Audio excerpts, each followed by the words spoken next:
بسم الله الرحمن الرحيم سبحانك لا علم لنا إلا ما علمتنا إنك أنت العليم الحكيم. Thank you for your kind introduction. Ladies and gentlemen, brothers and sisters, Assalamu alaikum wa rahmatullah. The topic before me today is humanizing technology in light of the Maqasid of Shari'ah, in light of the higher purposes of the Shari'ah. I have two themes to this title. One is technology and the other is the Maqasid. I'll be saying a few words about each of these and then evaluate technology from the viewpoint of the Maqasid. And this, I must say at the beginning that some of the points that I make are my own views. This is not a textbook subject, and therefore there may be differences of opinion. But technology, to begin with, we need to know a little more about technology because it is diverse and it is also changeable, rapidly changeable. The latest aspect of technology that we know of is like artificial intelligence and the Internet of Things, digitization, genetic engineering, and perhaps many more in the making.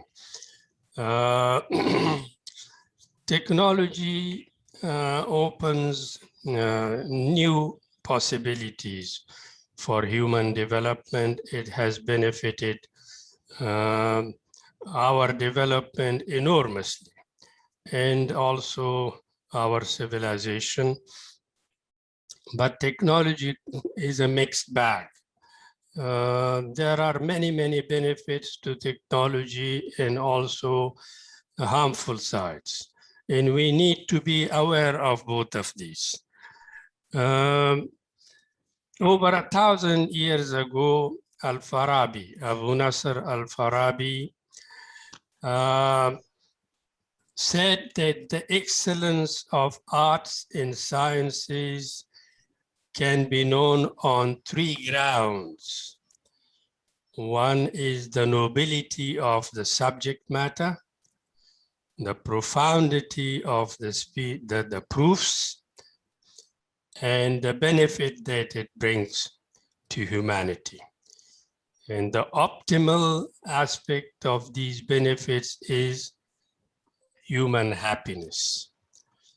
And this aspect is also a Quranic theme. In fact, words in the Quran that we read like falah, khair, sa'adat, salah, and in the juristic jargon, maslaha. These are all aspects of the same concept of human happiness. How is technology humanized? For example, the question. We must know that there are certain technologies that are not capable of humanizing. Like atom bomb, it is unhuman, it is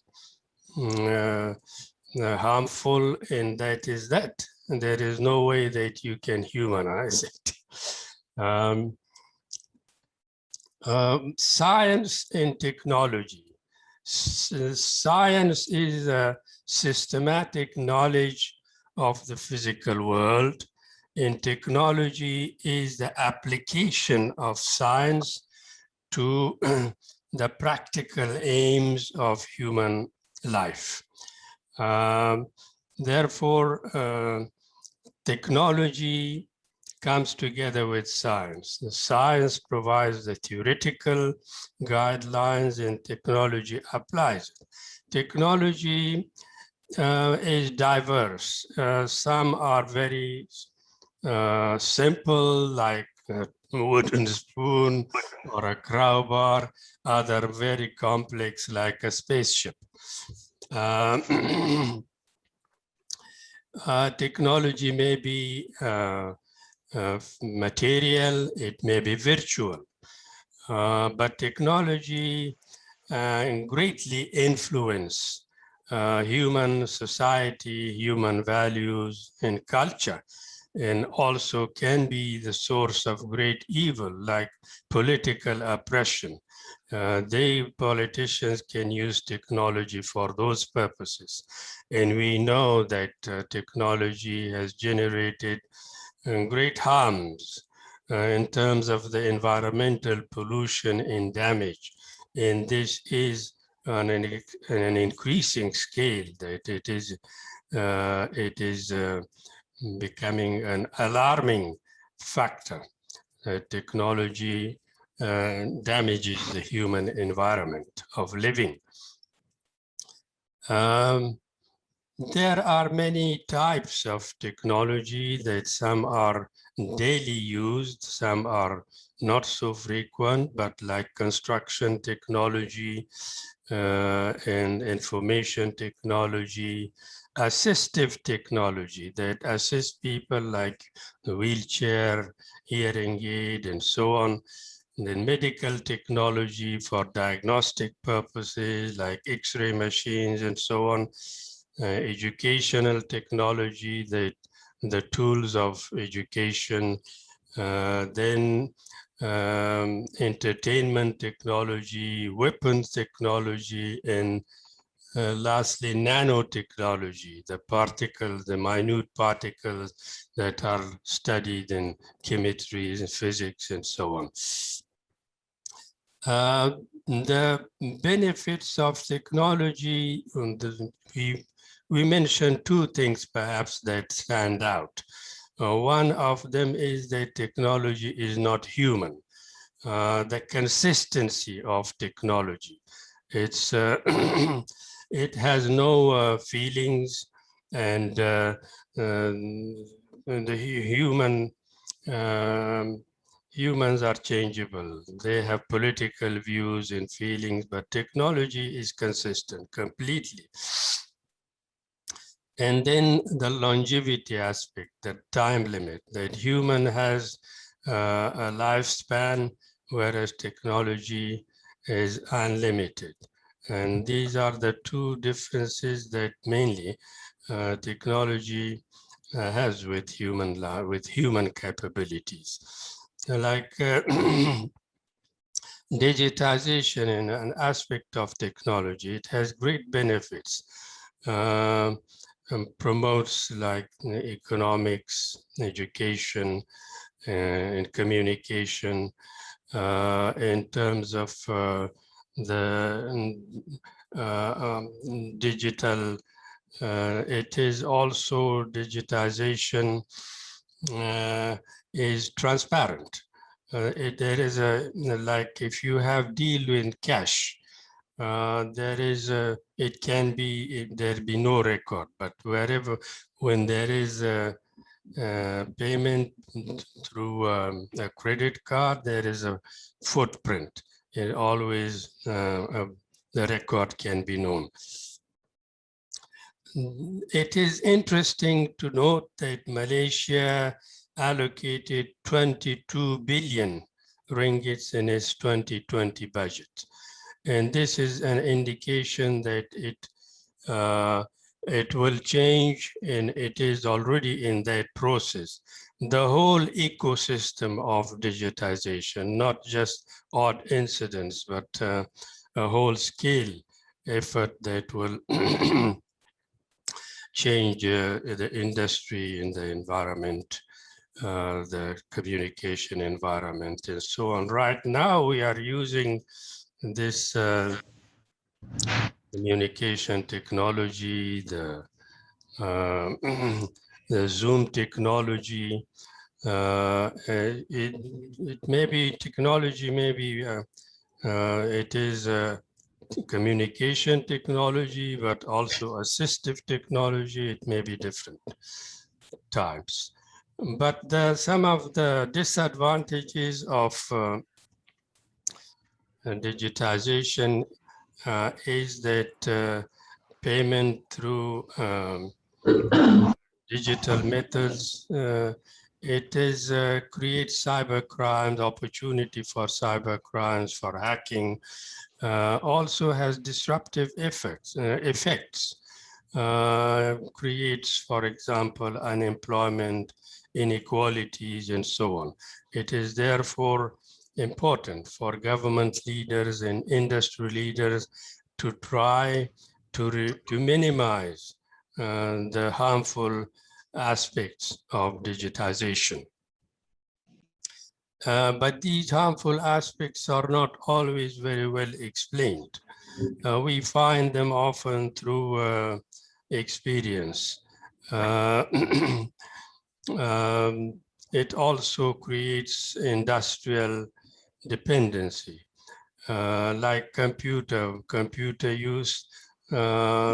It empties the human mind in a way like children begin to be unable to spell words because they use the computer so often. The machines replace kind of empties the mind, the critical skills, and it has those harmful effects. And we ought to be very aware of those. And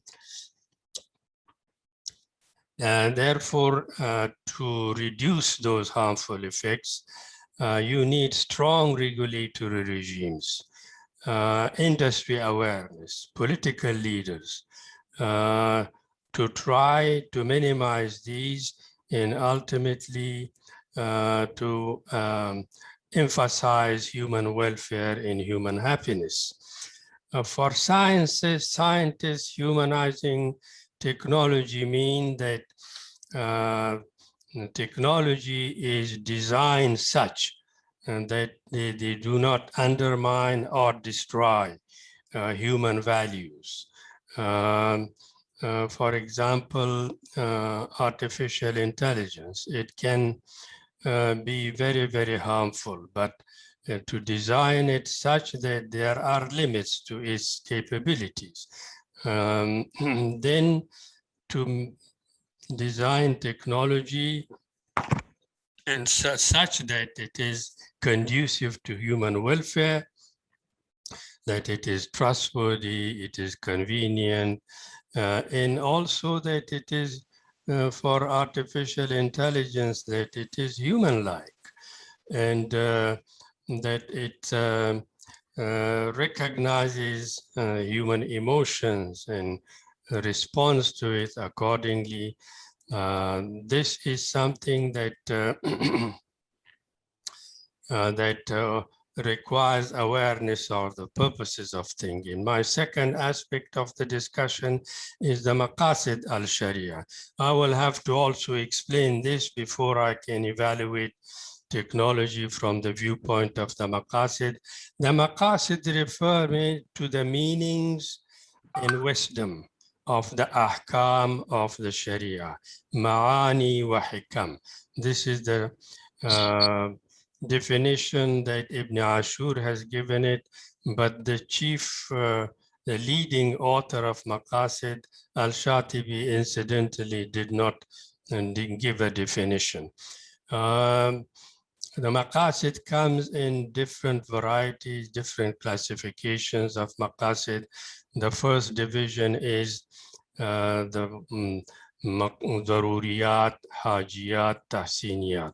Daruriyat are the essential maqasid, and these are enumerated at 5 or 6: protection of religion, protection of life, protection of the human intellect, progeny in family, and property. These are the 5 universal maqasid. And to humanize technology, we will be using these as criteria to humanize technology from the viewpoint of the Maqasid. These 5 Maqasid will be at the forefront of our evaluations. But the Maqasid also are in different other varieties, like the Maqasid al-Shari and the Maqasid al-Mukallaf. The purposes of the lawgiver are expounded mainly in the Shari'ah and in the clear text of the Quran and Sunnah. Whereas the Maqasid of Mukallaf, they are decided by the humans themselves. They, every day they do things with purposes, and those purposes are the Maqasid that they determine for themselves. The Maqasid are also, some are Qat'iyya, some are Zwanniya. The Qat'iyya are those that are supported by the clear text or by inductive reasoning. The clear text may not declare that this is one of the Maqasid, but we know from the general reading of the Quran that these are the Maqasid, the 5 values, the 5 essential Maqasid. There is no specific text to say that these are the essential Maqasid, but we know through inductive reasoning, through istiqra, that these are, in fact, the daruriyat of the Maqasid. How are the Maqasid identified is an important question, because there is so much kind of everyone claims that this or that is the Maqasid, and this has become something of a bit of a value judgment. The Maqasid are not supported by a strong methodology, not like the Usul al-Fiqh that has an articulate methodology and controls instances of wrong applications. But the Maqasid do not have that clear and strong methodology. They forget about the purposes of those rules. There is a lot of talk about the Maqasid in the Islamic banking and finance field, but we are not sure whether these technologies and methods and products are in compliance with the Maqasid of Sharia. Often we find that transactions are just turned into a paper exchange, and the purpose is just a disguised riba. And this is a distortion, and it is hila that is unacceptable from the viewpoint of the Maqasid. And the clear identification of Maqasid in technologies, in methods, in the wasail, this is important not only for leadership, for industry leaders, for experts, for to design, when they design new products or new technologies, that these are observed, and some of them maybe only through expert knowledge, but it is important. Then the Maqasid are also, there are 3 approaches briefly to the Maqasid nowadays.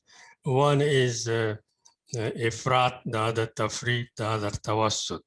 Ifrat is those who exaggerate in the Maqasid. Anyone who likes a word, throws the word of the Maqasid, becomes subject to value judgment in the technologies, and therefore are also inaccurately evaluated from the viewpoint of the Maqasid. Then there is also the reductionist method in the identification of the Maqasid, like the Zahiris, only the clear text. That is also not correct. We must have this mutawassit, i'tidal, in the identification of Maqasid. We should not say this and that technology is khilaf of the contrary to the Maqasid. No, we can only say that very carefully. And the Maqasid are clearly identified in the through tawassut in i'tidal, whether it is in policy making, whether it is in legislation, whether it is in new technology. If we are evident, we must refer, therefore, Dato Dr. Hashim but Kamali. also through consultation. It may be a parliamentary committee, it may be parliament itself, or it may also be determined, the Maqasid, by reference to the accepted urf of society and through consensus. We should not be very careless in the identification of Maqasid and dismiss this and that through it. New Maqasid can be added, of course. We have mentioned that environmental protection, it is one of the new Maqasid. Al-Qaradawi, Sheikh Al-Ghazali, Raisuni, Ibn Bayya, they have all tried to identify new Maqasid, like justice is, freedom is, equality is Maqasid, socioeconomic rights are Maqasid, human dignity is Maqasid, human unity, the Ummah, unity of the Ummah, these are the Maqasid. And when we identify the Maqasid, our technologies, designing of our technologies must also observe values.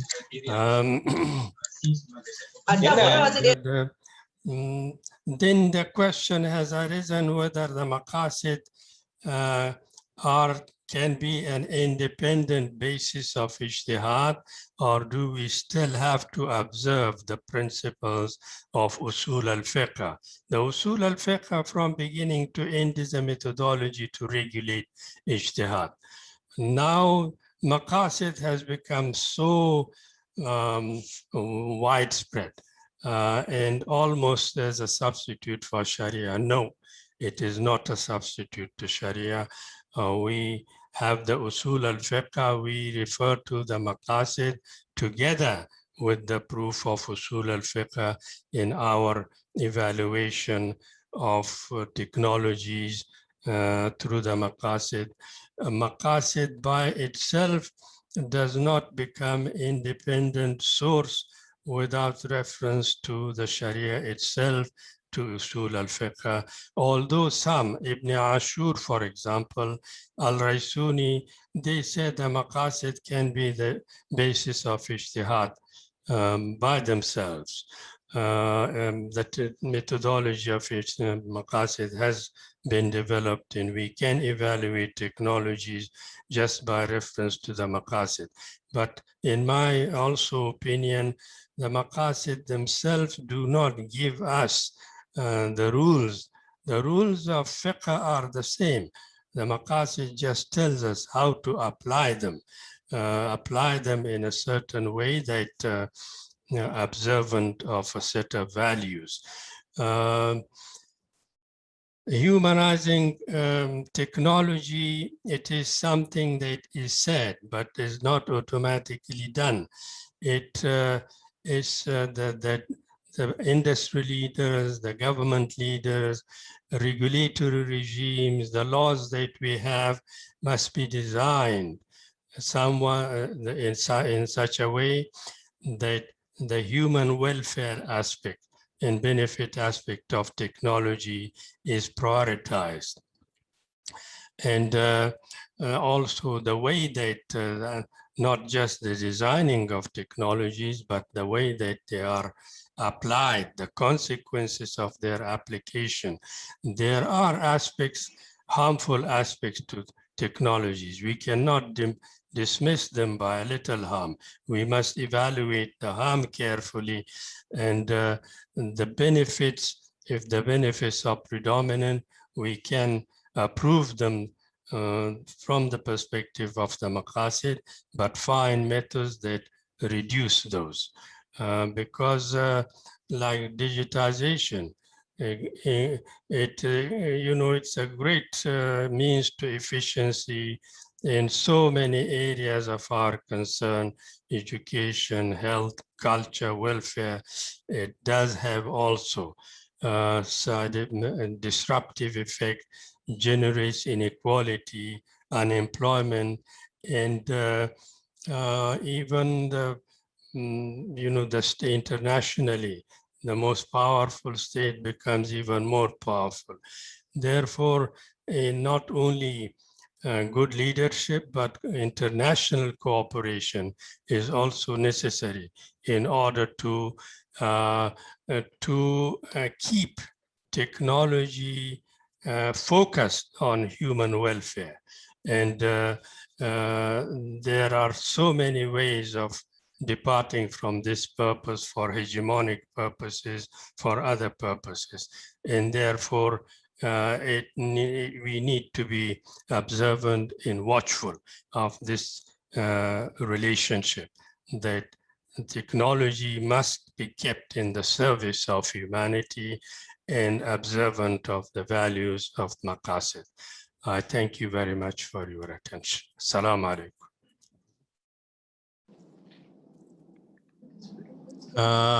If there are any questions, I will be happy to.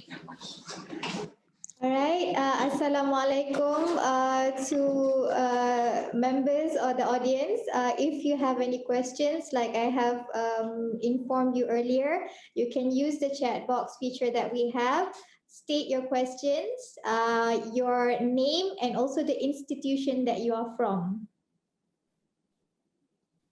Okay, to begin, maybe I would like to ask a question, Prof. Hashim, if that's okay. Yeah.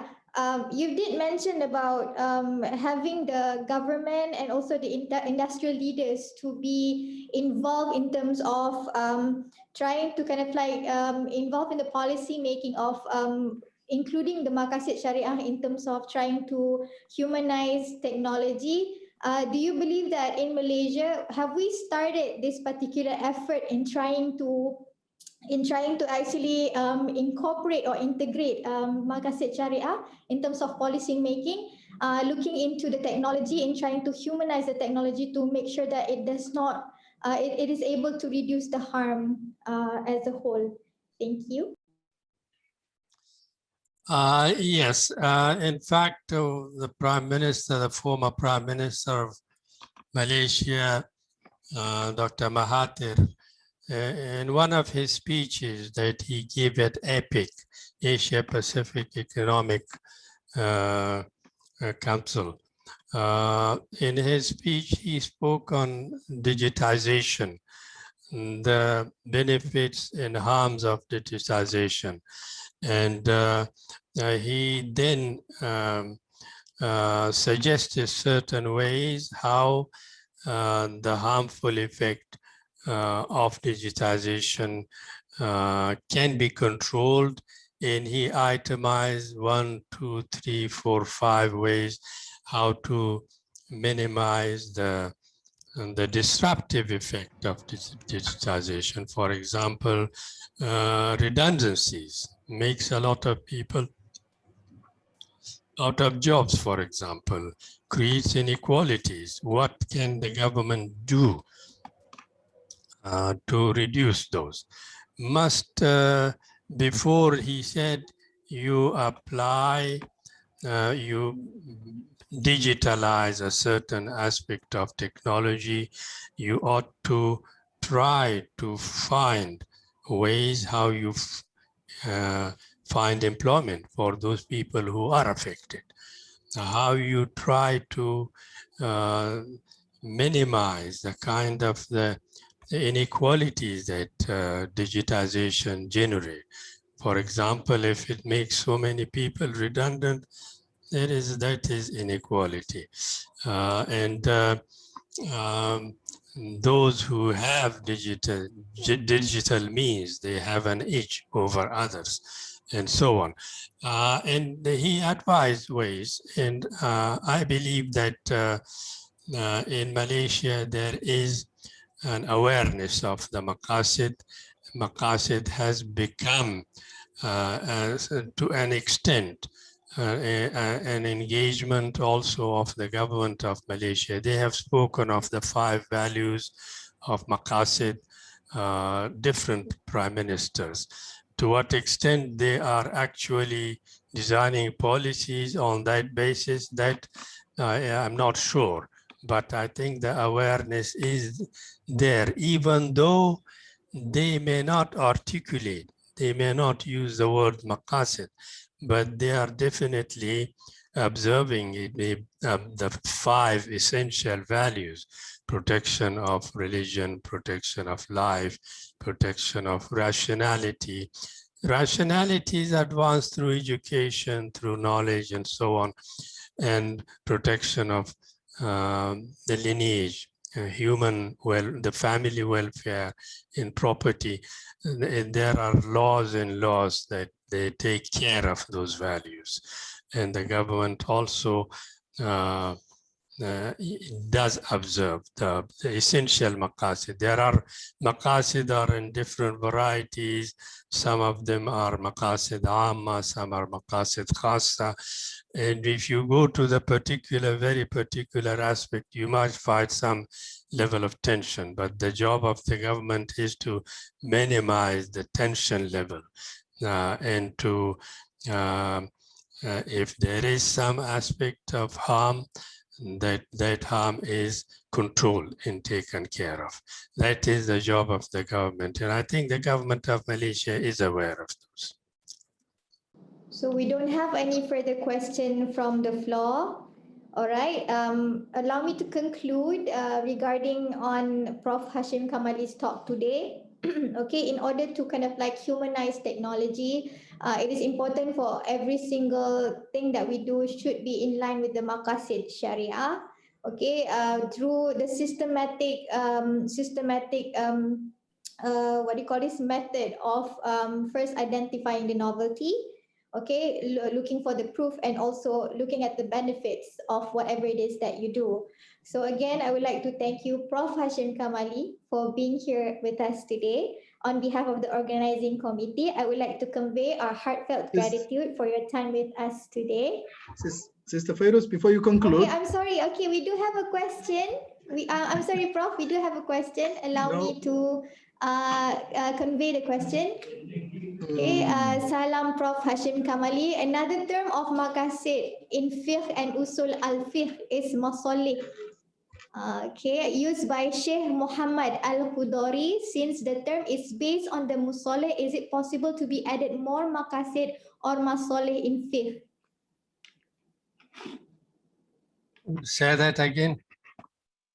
Okay, another term of al-maqasid in fiqh and usul al-fiqh is masalih, used by Sheikh Muhammad al-Khudari. Since the term is based on the masalih, is it possible to be added more maqasid or masalih in fiqh? Masalih al-khamsa. To maqasid and masalih,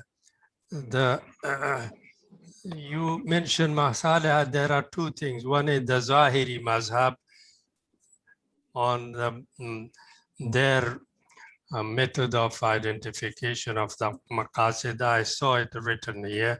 The other is masalih al-khamsa. Your question is about the second one, huh?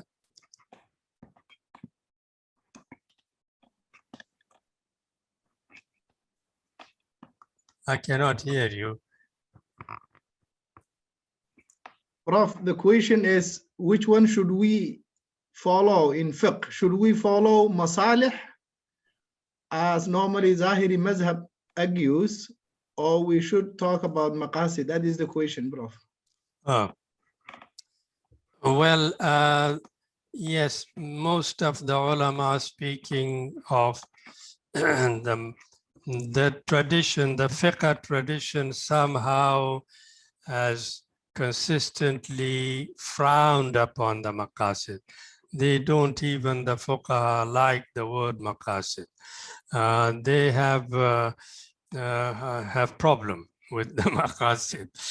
I give you that one example given by one writer on the Maqasid.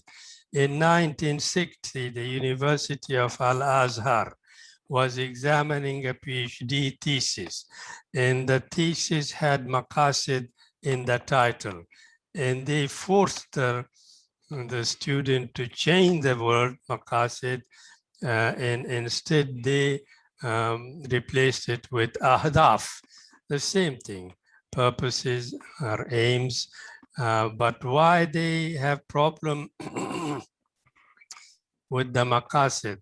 Because the fuqaha look at the text, the meanings and the words of the text, and that is their preoccupation, the literalist approach, and not to really ask the question that they say that the Sharia and the Ahkam are there for us to follow. We are not supposed to be asking the question, what is the purpose of this and what is the purpose of that and the other. Therefore, the fuqaha did not use the word maqasid. They often use the word masalih. But what I have written an article, and in that I have drawn a distinction between the masalih and the maqasid.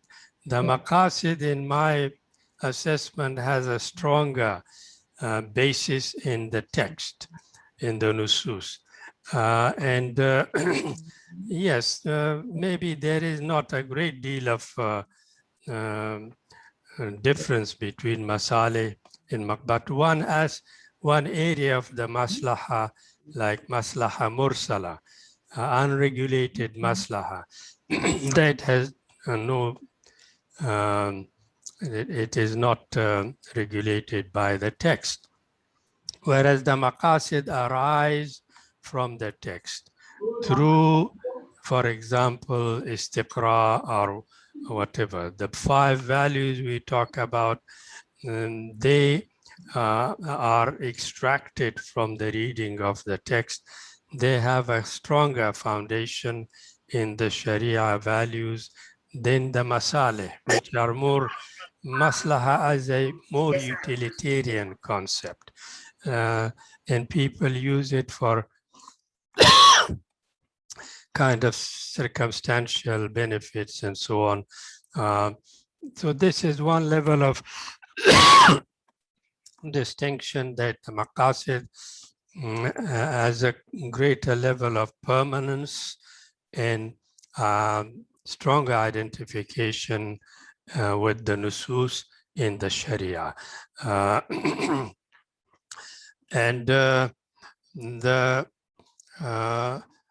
the reason that the fuqaha did not use it, that reason has been actually since the 1980s, the Maqasid al-Sharia have been revived in such a great way that we mention the Maqasid almost in place of the Sharia.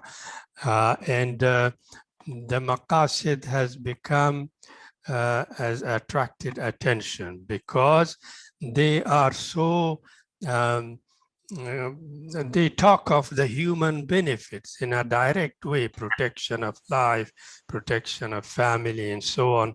Whereas the usul al-fiqh, that was the way of the fuqaha for the identification of benefits and so on. They did it through the usul al-fiqh. The ijtihad was guided by these usul al-fiqh methods, qiyas, istihsan, and sadd al-zara'i, and so on.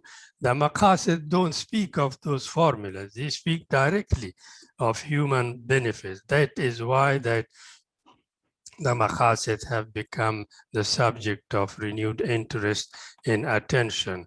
If the fuqaha did not like them, our generation seems to have turned another page. The maqasid have become now the subject of a renewed interest. And the fiqh is now also guided by the values of the maqasid. The new fiqh that we write, we try to look at the maqasid carefully. So maybe that is the answer to your question. Thank you, Prof. Thank you, Dr. Razak as well. Sister Feroz, can I ask one more question? Yes, you may. Yes, you may. Thank you very much, Prof. Hashim Kamali. I think, this was, what we expected from you, Prof, because we wanted to know the discussion is related to how to humanize technology in line with Maqasid Shari'ah, and you rightfully and delightfully, explain it. Prof, there is an ongoing question. I want to make my question straightforward. There is an ongoing discussion about, the development of technology today. The scientists, the people in technology will talk about, we are the scientists, and our job is to develop what we can develop in science. So today we have this technology. Can we develop scientifically? Yes. So let us develop. Can we apply this technology and develop science? Yes. So more on, they talk about science is about what can be achieved. But Maqasid Sharia, as you mentioned just now, talks about always, about what ought to be achieved. ماذا ينبغي فعله. It's more on the value system, the meaning. So how do you think this can be brought in together? What can be done? ماذا يمكن فعله في الحياة وماذا ينبغي فعله في الحياة. So two dimensions of our life. So how Maqasid Sharia can bring in these two together, these two dimensions of life. What can be done in life and what ought to be done in life. So probably Maqasid Sharia can guide here. So how? Would you like to share some thoughts with us on that point, Prof? What can be done for Maqasid al-Sharia to guide us? What can be done to develop science and technology? and what ought to be done also in science and technology? I did not quite hear. Can you tell me what is the question? Okay, Prof, I make it straightforward. How Maqasid Sharia can help us to guide, to bring these two dimensions of what can be achieved in technology and science and what ought to be achieved. What can be achieved in technology if we observe, if it is guided by the Maqasid? Yep, Prof. Well, I think what can be achieved through technology that is observant of the Maqasid and that is guided by the Maqasid. If I ask that question to you, you should know the answer to that. What can be achieved if technology is guided by the Maqasid? It is human welfare. It is human benefit. And this is in the forefront of those 5 Maqasid. Whichever value that you talk about, whether it is the family or property or intellect or religion, these are the human values and benefits. And technology that is observant of these values, they advance human welfare. They advance human benefit. That will be the benefit of the technology that is guided by the Maqasid.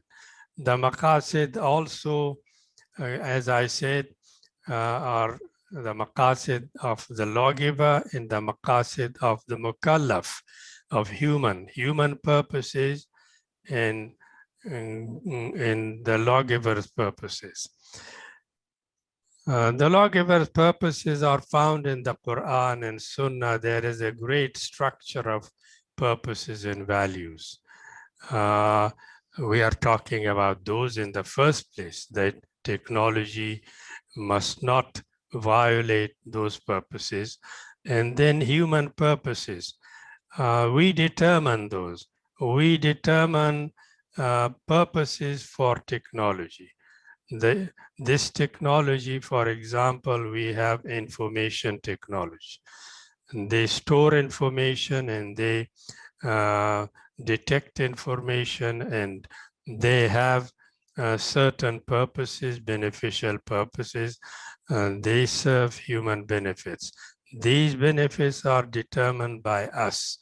We expect a certain technology and we design it in order to deliver those purposes. So when technology is observant of both these purposes, human purposes and the lawgiver's purposes, that is the technology that the Muslim Ummah would desire to be truthful to its true values. We have moved far away, if I may say this. We have, it is in that our society, this at the time of globalization, at the time of, this, we are dominated by this liberal capitalism, a kind of, predatory capitalism that has brought a certain structure of values to our economy. The profit is the ultimate method, whatever the cost. These are the kind of actual realities that we must address. And to address them, we need to look at our values. And these are the Maqasid. And I think the Maqasid summarizes those values. We look at the Quran and Sunnah, you can get lost easily. What are your priorities? But the Maqasid, when you look at them, clearly tells you these are the priorities, the 5 essential values. Then you have the secondary order of values. These are the hajiyat. The hajiyat are those that bring convenience and benefit, reduces hardship. And those are also to be observed by technologies. And then the tahsiniyat, that brings beauty and order and cleanliness and the softer, aspects of civilization that means so much nowadays. These are the kind of things that we often have been dominated by Western values, by capitalist values, by globalization, whatever you understand by them. We need to bring and look at our values closely. It is not a theoretical engagement we are talking about. It is something that we ought to, if we are talking about the Maqasid in a kind of in a way that we show a great deal of new interest, that should not be just, from the pages of the book. We ought to really activate it and look at some of these ugly realities of our society. Our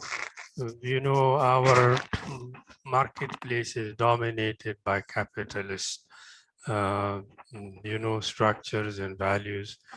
And we are far from really bringing the Maqasid to become tangible realities. Our technologies, we are not really the creators of technology in the first place. And unfortunately, the Muslim Ummah, yes, we do have some technological presence, but most of the technologies that we have are given to us. and those are not designed to observe our values. So what we can do is to apply them in such a way that we can be aware of the harmful aspects of them.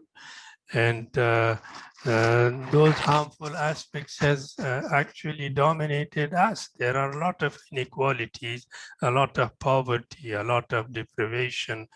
If you ask me, we can learn a great deal by looking more closely to the value structure of the Maqasid, to implement them in our leadership level, the industry decisions that are made, technologies that are created, for example, by us, to read more closely those structure of values. And I think that this will be a contribution that Muslim civilization can also make to other civilizations. We do have a reputation that we are more of a, I think the more ethics and morality has meant more to us than to some other civilizations.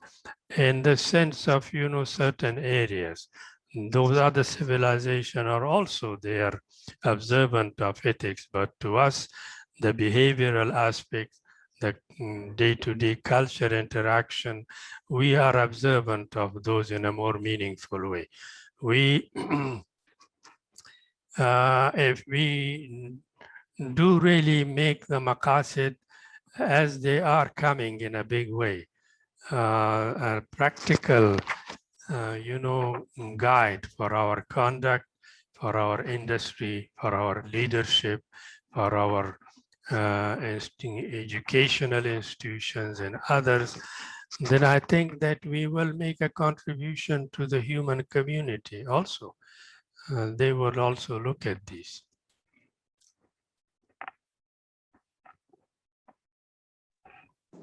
Okay, thank you, Prof. Hashim, for addressing all of the questions. I would like to apologize due to time constraint. I have to end the question and answer session here.